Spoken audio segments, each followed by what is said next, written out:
सोमनाथ की धरती पर, जगन्नाथ जी की धरती के लोगों का स्वागत है।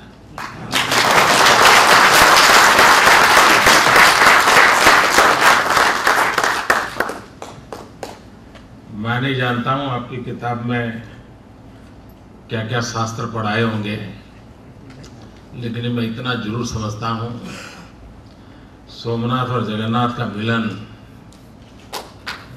बहुत कुछ कर सकता है।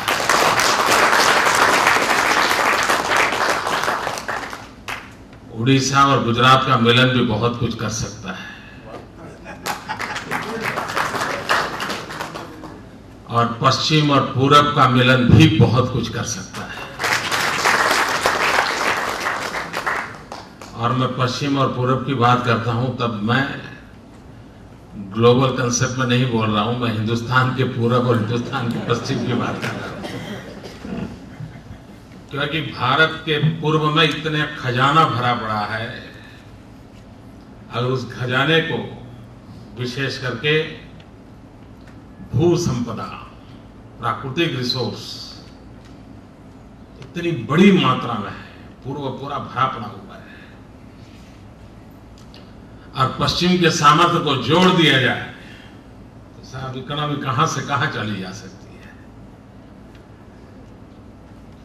इस किताब का मैं इसलिए महत्व समझता हूं कि ज्यादातर हमारे यहां किताबें एकेडमिशियंस इनकी तरफ से आती है, इसका अपना एक महत्व भी है। लेकिन जो किताब किसी एक्टिविस्ट के द्वारा जब लिखी जाती है तो एकदम से एक नया विजन, नई साइट हमको हमारे नजर आती है। उसी प्रकार से शायद व्यापार उद्योग में डूबा हुआ कोई इंसान अपने अनुभवों के आधार पर सोचते सोचते एक दिशा में चल पड़े और एक किताब बन जाए। मैं समझता हूं ये भी एक प्रकार से एक एक्टिविस्ट के सेल्फ एक्सपीरियंस के द्वारा बनी हुई बातें हैं। इसका अपने आप में एक महत्व होता है। जूता कहां काटता है ये उसको बराबर अनुभव है, और इसलिए वो रास्ता खोज करके दिखा सकता है, भाई यहां क्यों चले गए थे, इधर चले जाते तो ये होता। एक बहुत बड़ा एग्रीकल्चर साइंटिस्ट जिन सवालों का जवाब नहीं दे पाता है, वो गांव में कभी भी स्कूल न देखी हो ऐसा किसान कभी कभी जवाब देता है। और उस अर्थ में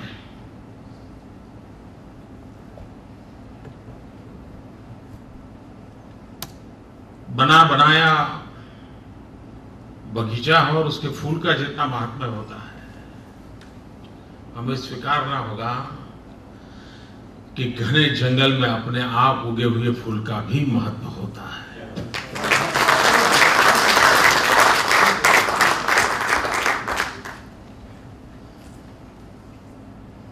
और एक प्रकार से जिनका खुद का लिखना एक पेशा नहीं है, एकेडमिक वर्ल्ड से दुनिया लेना देना नहीं है, और पढ़ाई शायद गुप्ता जी की इंजीनियरिंग में हुई और सीमेंट में लग गए, अब वो सीमेंटिंग फोर्स बनने जा रहे हैं देश की इकोनॉमी में।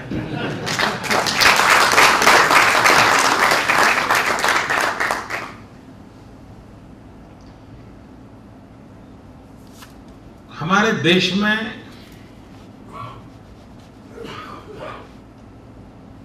क्या नहीं हुआ इस पर काफी चर्चा हुई है। क्या होना चाहिए था इस पर भी हर सुबह आपको हजारों लोगों की तरफ से मार्गदर्शन मिलता है। पर बारीकियों से क्या संभावनाएं पड़ी हुई है, उन संभावनाओं को तराशने के लिए कौन से संसाधन है,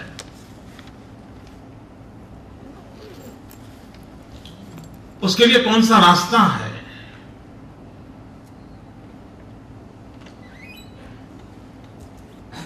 उसका टाइम फ्रेम क्या है,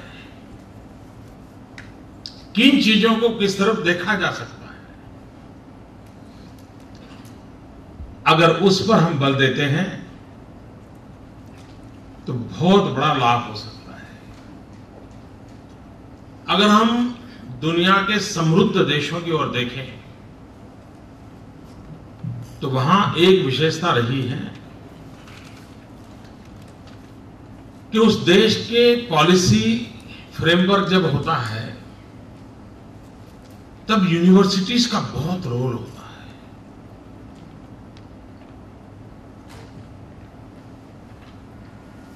किसी देश के संबंध में अगर मान लीजिए उनको उनकी फॉरेन पॉलिसी क्या हो, मान लीजिए तिब्बत के संबंध में उनकी फॉरेन पॉलिसी क्या हो, तो अमेरिका की 50 यूनिवर्सिटी के 200 लड़के भिन्न भिन्न विषयों पर 6-6 महीना 8-8 महीना तिब्बत में जाएंगे, उस विषय पर स्टडी करेंगे। कोई आर्ट पर करेगा, कोई कल्चर पर करेगा, कोई हिस्ट्री पर करेगा, कोई ट्रेड पर करेगा, 50 प्रकार के, और सब वहां इकट्ठा होकर के फिर उस पर एक्सरसाइज होती है। फिर वो अपना पॉलिसी फ्रेम तैयार करते हैं, हाँ भाई ये एरियाज है, हम जाएंगे। यानी ये एकेडमिक वर्ल्ड का जो इनपुट है, उस इनपुट के लिए इंस्टीट्यूशनलाइज्ड अरेंजमेंट्स हैं। हमारे यहां हजारों नौजवानों ने पीएचडी की होगी, किसी ने ग्रामीण शिक्षा पर की होगी, किसी ग्रामीण विकास पर की होगी, किसी ने गांव के पेयजल की समस्या पर की होगी, कई विषयों पर करते हैं, लेकिन उसको वो डिग्री धारण तक उपयोग होता है। अगर हम भी उस प्रकार के मैकेनिज्म को विकसित करें जिसमें इस प्रकार के रिसर्च स्कॉलर्स ने समाज जीवन के भिन्न भिन्न पहलुओं पर बारीकी से छानबीन करके लोगों से बातचीत करके जो भी उसने अमृत निकाला है, एक बार उस अमृत का भी मंथन कैसे हो, और उस अर्थ में ये जो कुछ भी लिखा जाता है, रचनाएं होती है, उसका अपना उपयोग है। जब मैं शुरू में जब मुख्यमंत्री नया बना था तो 11th प्लान की डिबेट देश में चल रही थी, और हम लोगों की एक मीटिंग प्रधानमंत्री ने बुलाई थी और उसको ये विषय रखा था कि 11th प्लान के लिए राज्यों के क्या सुझाव है। रेगुलर परंपरा चली आ रही है, उसी के तहत हम भी गए थे। 10th प्लान पूरे हो चुके थे देश को, 10th 5-year plan, 11th 5-year plan आना था। तो एक प्रकार से 50 वर्ष की यात्रा हमारी पूरी हुई थी। मैं तो कोई इकोनॉमिस्ट हूं नहीं, लेकिन उस मीटिंग में मैंने एक छोटा विषय रखा था। मैंने कहा क्यों ना हम एक कमिटी फॉर्म करें, और जो कमिटी हमारे 10th 5-year प्लान जो पूर्ण हो चुके हैं, हमने यात्रा कहां से शुरू की थी, हमारी 10 पंचवर्षीय योजनाओं में हमारा क्या विजन था, वो सारी किताबें उपलब्ध है, और हमने कहां जाना तय किया, हम कहां पहुंचे हैं, किस रास्ते पर कहां अटके हुए हैं।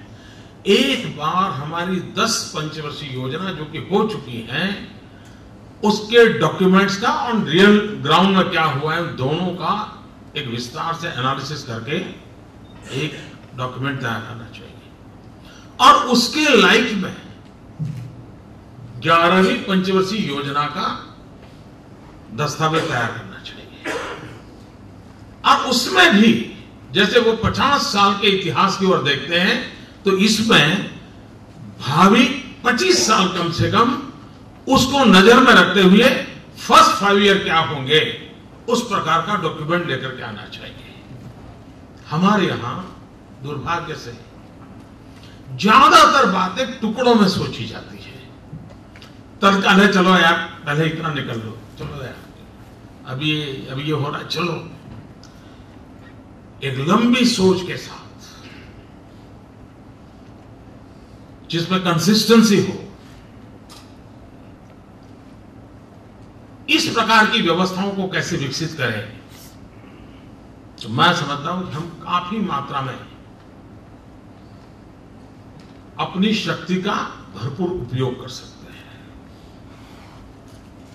दूसरा एक छोटा सा विषय है जिस पर भी हमारे देश में आने वाले दिनों में बल देने की जरूरत खड़ी होगी। ज्यादातर सरकार में बजट की जब बात होती है तो सारा फोकस आउटपुट पर होता है। 1 लाख करोड़ का बजट था, कितना खर्च हुआ? बहुत अनिवार्य है कि हम आउटपुट के बजाय आउटकम पर फोकस करें। और अगर हम पूरी व्यवस्था में आउटपुट के बजाय आउटकम पर फोकस करेंगे तो चीजों को इवैल्यूएट करने का हमारी सोच बदल जाएगी। दूसरा, इन दिनों ट्रांसपेरेंसी के लिए, कभी कभी क्वालिटी के लिए भी एक थर्ड पार्टी इंस्पेक्शन की व्यवस्था पूरे देश में करीब करीब स्वीकृत हो गई है कि भाई ब्रिज बन रहा है तो थर्ड पार्टी आउटसोर्स करके इंस्पेक्शन कराओ, उसका रिपोर्ट आता जाए, पेमेंट करते हैं, एक व्यवस्था विकसित हुई है। लेकिन अभी भी हमारे देश में हर काम का एक एकेडमिक लेवल पर रिसर्च करके सोशियो पॉलिटिकल इंपैक्ट पर जो एनालिसिस होना चाहिए उसकी आदत हमारे यहां भी कम है।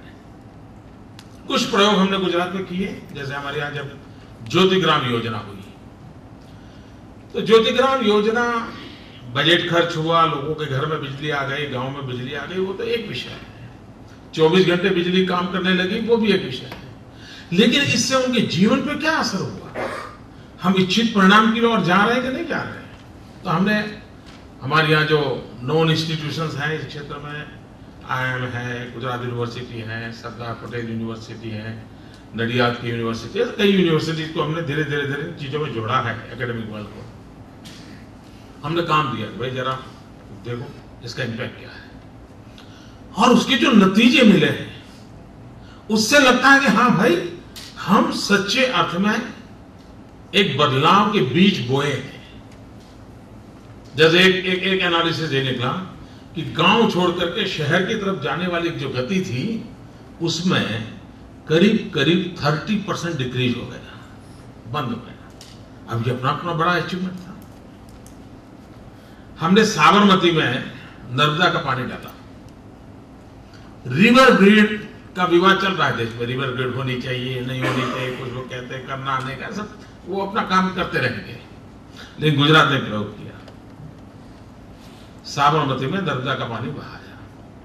अब अहमदाबाद के नागरिकों के लिए या मीडिया के लिए या फोटो निकालने वाले के लिए या टूरिस्ट के लिए तो विषय है, अरे यार नदी भरी हुई है, लोग शाम को आते हैं, अच्छा है, दिखना है, फलाना, वो तो स्वाभाविक है। हमने काम दिया इंस्टीट्यूशंस को कि जरा स्टडी करो भाई क्या है, सोशियो पॉलिटिकल इंपैक्ट क्या है, और जो नतीजे आए हैं, कम दुर्भाग्य से इन चीजों पर ध्यान नहीं जाता है।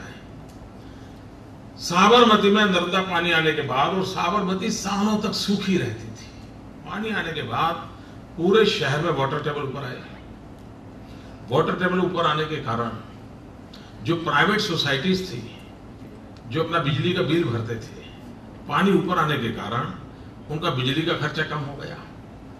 अकेले अहमदाबाद म्युनिसिपल कॉर्पोरेशन के बिजली के बिल में पर ईयर 15 करोड़ रुपए की बचत हुई, just because of water table. हमारे यहां अहमदाबाद का पीने का पानी इतनी बड़ी मात्रा में फ्लोराइड वगैरह रहता था, शायद 2500 TCF शायद था, आज वो एज गुड एज बिस्लेरी के निकट आ गया, just because of quality water मिला। और इतना ही नहीं, जो यहां बैठे हैं उनको स्मरण होगा, जो अहमदाबाद से परिचित है, एक जमाना ऐसा था कि अगर 5 दिन 7 दिन अगर लगातार बारिश हुई, और उस समय आप अखबार देखोगे निकाल के, सारे अखबार अस्पतालों के फोटो से भरे पड़े रहते थे कि अस्पताल में जगह नहीं है, लॉबी में लोग सोए हैं, डॉक्टर नहीं है, और यही होता था। ये शुद्ध पानी के कारण पिछले 8-9 साल में अहमदाबाद में कोई एपिडेमिक के संबंध में कोई खबर अब तक आई नहीं। अस्पताल भरे पड़े हैं, क्योंकि शुद्ध पानी ने हेल्थ की कंडीशन को इतना इंप्रूव करने में रोल किया है।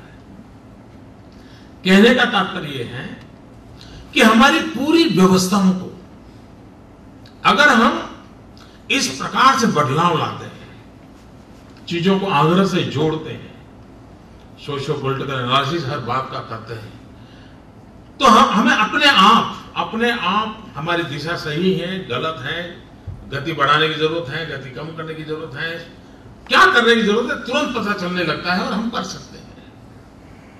और उस दिशा में जाने का एक लाभ है। हिंदुस्तान में एक अच्छी बात हुई है इन दिनों में। आपने देखा होगा, एक जमाना था आर्थिक विषयों की चर्चा एक लिमिटेड एकेडमिक वर्ल्ड तक सीमित रहती थी। थोड़े बाहर जाएं तो थोड़े जो जागरूक पढ़े लिखी जो जनरेशन व्यापार जगत में आई है वो जुड़ते थे, फाइनेंशियल इंस्टीट्यूशंस जुड़ती थी, और करीब करीब ये वहीं तक सीमित रहता था। और न्यूज़पेपर के लिए भी एक अलग से पिंक पेपर रहता था, वहीं तक आर्थिक विषय सीमित हो जाते थे। जनरल न्यूज़पेपर का वो विषय कभी बनते नहीं थे। इन दिनों एक बहुत बड़ा बदलाव आया है कि इवेंट सरकार का कोई भी हो, मीडिया वर्ल्ड का कोई भी इवेंट हो, यूनिवर्सिटीज का हो, पॉलिटिकल पार्टीज का हो, पॉलिटिकल लीडर जिसमें उपस्थित हो, ऐसे हो, हर जगह पे, और मैं इसे एक अच्छी निशानी मानता हूं कि आर्थिक विषयों पर खुलकर के चर्चा होना शुरू हुआ है हमारे देश में। हर किसी को आर्थिक विषयों पर अपनी बात बतानी पड़ती है, और ये अपने आप में, क्योंकि अल्टीमेटली विकास का मतलब ही है कि इन सारी चीजों को सोचना पड़ेगा। एक अच्छा दूसरा परिणाम आया है देश में कि इन दिनों राज्यों के बीच एक तंदुरुस्त स्पर्धा का माहौल बना है। एक राज्य ने इतनी प्रगति की, फलाना राज्य पीछे रह गया, वो राज्य यहां गया, वो राज्य वहां गया। अंक जो है, अंक का एनालिसिस हर कोई अपने अपने तरीके से करता होगा। जिनको मोदी पसंद होगा तो वो उसी अंक को एक रूप में रखेगा, जिनको मोदी पसंद नहीं होगा उसी अंक को दूसरे रूप में रखेगा। वो एक अलग विषय है। लेकिन ये जो डिबेट हो रही है, इससे बहुत फायदा होने वाला है। कभी एक राज्य नीचे दिखेगा तो उसको मन करेगा, यार मैं क्यों नीचे रह गए, मैं जरा आगे बढ़ूंगा। और ये हेल्दी कंपटीशन है, वो आने वाले दिनों में जितनी बढ़े उतना फायदा होगा। और एक बार ये हेल्दी कंपटीशन बढ़ेगी तो जो आगे गया है उसको बारीकी से लोग अध्ययन करेंगे कि भाई फलाने राज्य ने शिक्षा में ये अचीव कैसे किया, तो अपने अफसरों को भेजेंगे, अपने एनजीओ को भेजेंगे, कहेंगे भाई जरा जाओ, डेलीगेशन ले जाओ, क्या हुआ है, कैसे किया जाए, देख कर जाओ। हम अनुभव कर रहे हैं। कहने को कोई कुछ भी कहे, लेकिन मैं अनुभव कर रहा हूं, मेरे राज्य में अनेक प्रकार के लोग स्टडी करने के लिए लगातार आते रहते हैं। अलग अलग राज्यों से भी आते हैं, अलग अलग यूनिवर्सिटी से आते हैं, अलग अलग देशों से आते हैं। जो चीज उनको ठीक लगती है उसके डिटेल स्टडी करते हैं, और राज्यों में भी जाते होंगे, उनका भी स्टडी करते होंगे। तो अपने आप में ये जो एक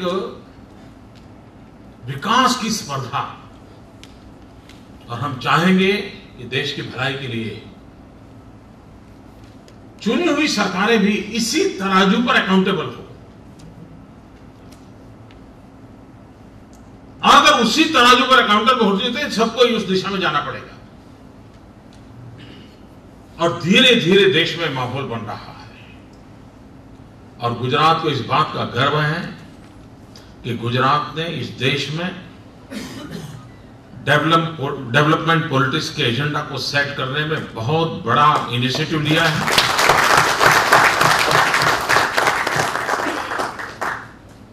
और आज हर क्षेत्र में हर एक को डेवलपमेंट की चर्चा करनी पड़ रही है। चर्चा के लेवल पर करीब करीब सभी आए हैं, इंप्लीमेंटेशन के लेवल पर बारी बारी से आते जाएंगे, लेकिन आना होगा।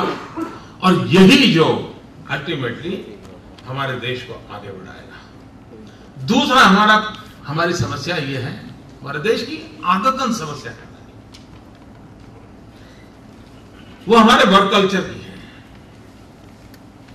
और उसके कारण क्या होता है, चीजें टुकड़ों में रहती है।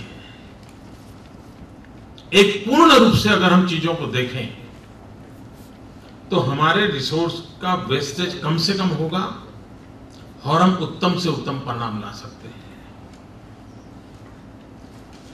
अगर कहीं पर अब किसी जमाने में, मैं आज नहीं कहता, किसी जमाने में जो भी अगर सरकार होती और उसने ये तय किया होता कि जहां कोयला है वहीं बिजली के कारखाने लगाएंगे और उसी बिजली को ग्रिड सिस्टम से हिंदुस्तान के कोने कोने में पहुंचाएंगे, तो ये इकोनॉमिकल रहता कि नहीं रहता।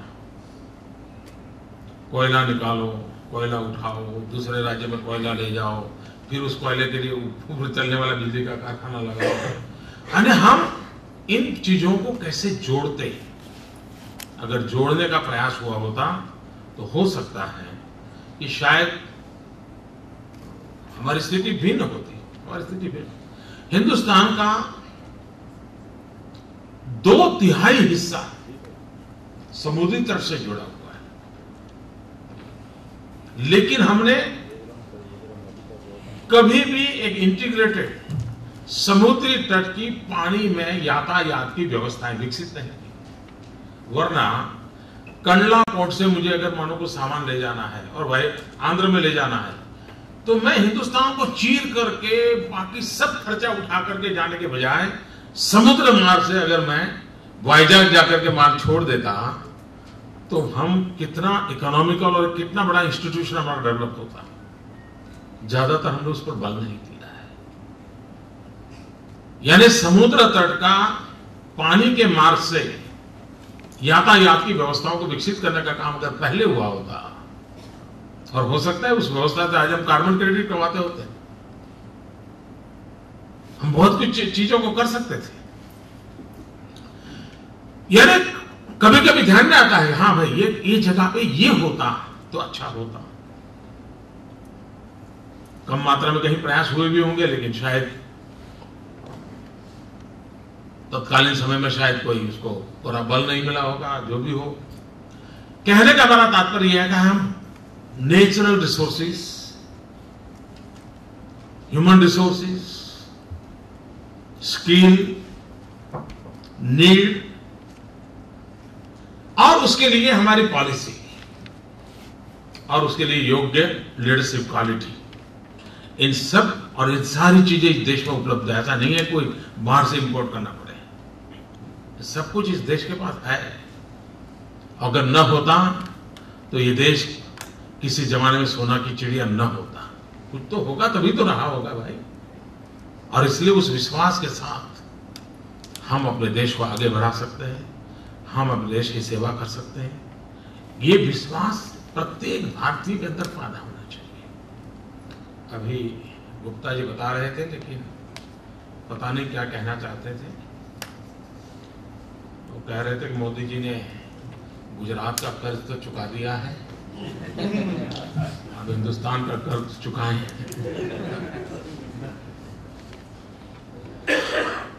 इस देश का कोई बच्चा ऐसा नहीं है, कोई नागरिक ऐसा नहीं है जिसको भारत मां का कर्ज न हो।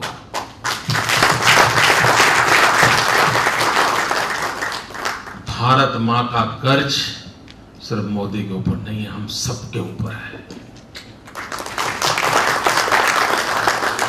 और हम सब ने भारत मां के कर्ज को चुकाने के लिए जहां भी जो भी अवसर मिले उसका उपयोग करके, एक टीचर भी भारत मां का कर्ज चुकाता है।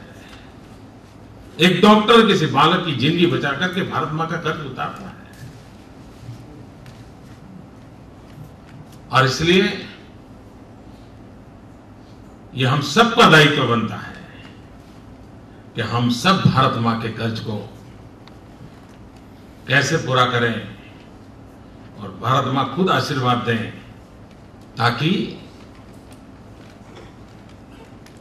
जाने के बाद हम कर्ज छोड़ करके न जाए कोई, ताकि नई पीढ़ी को वो कर्ज लागू होगा, आने वाली पीढ़ी के सर पर कोई कर्ज न रहे, ऐसा हम सब करेंगे। मैं गुप्ता जी के इस प्रयास को अभिनंदन करता हूं। उन्होंने, और जब मुझे मिले थे तो बता रहे थे कि वो ऐसा उनको इसमें रुचि लग गई कि पिछले 1.5-2 साल से उन्होंने बिजनेस ही बंद कर दिया। कारखाने वारखाना सब बच्चे लग गए और खुद इसी में लग गए। देखिए, इन लोगों के लिए खतरा मत बन जाना।